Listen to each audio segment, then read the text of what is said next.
So many people have been on the spiritual, non dual path for so long and haven't had a shift or a deep awakening. And it's incredibly frustrating for a lot of people, even after having read all the books and watched all the videos. And so I want to talk about 5 reasons why awakening hasn't happened. Now, of course, you can't make awakening happen, but you can create the conditions in which it is more likely. And so these 5 points are very worth considering, in my view. And the first is around calling off the search too soon. When I had my Ken show, it was an experience. I had an experience in which I recognized I was not this isolated fragment, alone and separate from reality in the universe. Rather, separation was an illusion, and I am the universe experiencing itself through this unique vantage point. And therefore, I am everything. And that completely changes everything. Rather than experiencing myself as a separate self, suddenly, love, union, absence of self, emptiness, all those things. And it's utterly transformative in so many ways. Physiologically, I mean, all that settled down, but certainly it has changed things. And the biggest way it's changed things is a shift in identity. And once you've had that shift in identity through direct experience, not understanding, it is, as I've said before, like recognizing Father Christmas doesn't actually exist. There's no going back. So, in terms of calling off the search too early, there are useful pointers along the way. Being aware of being aware. If someone says, "Are you aware?" Yes, that's it. Now that's useful, but that's not awakening. That's not a Ken show. And that's why people who stay at that stage are frequently frustrated. And that to me is calling off the search too early. So that's number one. Number two is putting people or leaving teachers on a pedestal. Now, there are a lot of spiritual teachers who have so much valuable stuff to share. And I am incredibly grateful for the insights I have learned over the years. Eckhart Tolle, Rupert Spira, all these people who have played an important part in, really, if nothing else, particularly helping me have a mind awakening, recognizing I'm not my thoughts. I'm aware of my thoughts. I'm aware of what I hear, see, all my perceptions, all that sort of stuff. And obviously that it's always now, things like that. But understanding and talking about this stuff can only take you so far, because a realization or a Kensho is beyond the mind. The mind, in the words of Henry Shukman, is not invited to the party. And so at some point, you have to let go of the teachers and come back to an inner guru, I would say. Tune into that, because it's about, like, when I had my shift, as I've said, I said, I had this intention, universe, please be gentle with me.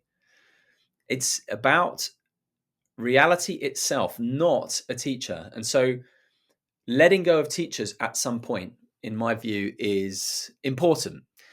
Third and really important point is around intention. Now, so many people are drawn to awakening as a way to avoid their humanity, to get rid of the separate self that they don't like, to let go of their traumas and hurts and past and resentments and all those kind of things. So that is having an intention to awaken with an agenda. So you've got an agenda with reality and you're trying to control reality. And that does not work. Susanna Marie made a brilliant quote along these lines where she said, if you want truth for truth's sake, you'll likely get it. But if you want truth to feel better, you won't. And as an important aside, that stuff doesn't go anywhere anyway. When you wake up or when you have this awakening, it's just there's the resistance to it isn't there. And so it's still got to come up and you still have to experience it. And that, in my view, is why people talk about dark night. And that's why I'm so glad I'd done all these years of work around loving myself, or if you don't like that terminology, living in alignment with truth, seeing where I abandoned myself. And that obviously manifests in terms of taking responsibility for your feelings, not saying yes when you mean no, boundaries, all those kind of things, opening your heart. I'm so glad I've done all that work, because then by the time the awakenings happen and those refinements are now getting increasingly granular, but I've done so much of that work, and that continues after awakening. I know people who've had shifts who absolutely still have these patterns playing out. And if anything, they're more painful because there's nowhere to resist them. So that is the essence of the work I've been doing for 13 years, is the essence of my coaching. And yeah, having that intention, because for me, when I came back from my retreat and I felt I didn't know if Simon was coming back, and my wife was upset, but there was an element of grief for me in that first week or two. But then when Simon did come back, I was happy. I don't want to get rid of Simon. I've become very fond of Simon, and I want to have this human experience, and I want to clean up my patterns. That to me is the name of this human game. That's embodying this non-dual understanding. So having the right intention, be true to yourself. What is your intention? Why do you want to wake up? Is it for avoidance? Is it with an agenda, or is it truth for truth's sake? So that's number 3. 4 is surrender. Now, it's so easy to have an idea of what awakening will be like.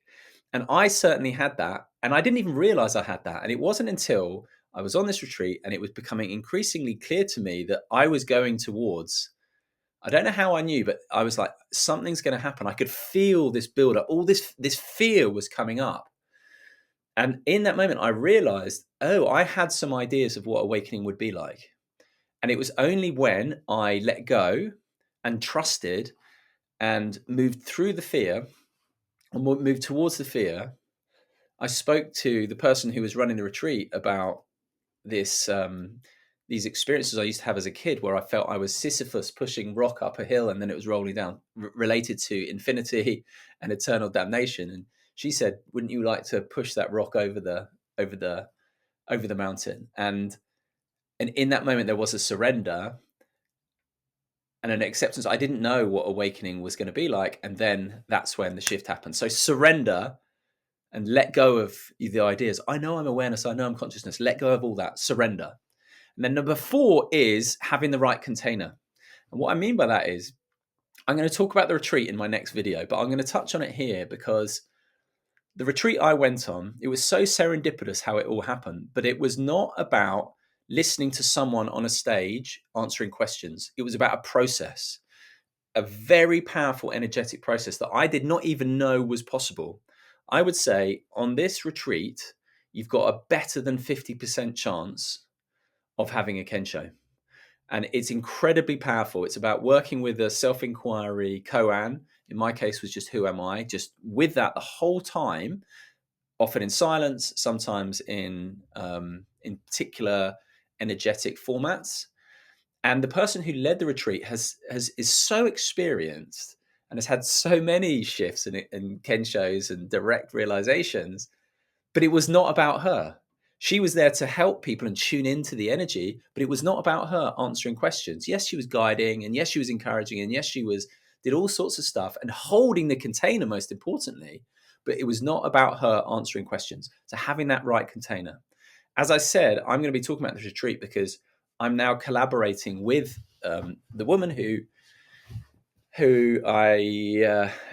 invited me on the retreat, and because she is what she has created, which is based around Zen and all sorts of stuff, is incredibly powerful. It's incredibly potent. I had no idea it was even possible. So having that kind of right container, I'm going to be collaborating with her. We've got 3 booked in next year. I'm going to talk about them in the next video, in the next couple of videos. But having that right container and giving yourself the best possible chance is crucial. So those are 5 reasons why you perhaps haven't awakened, but it is very possible. Don't give up the search.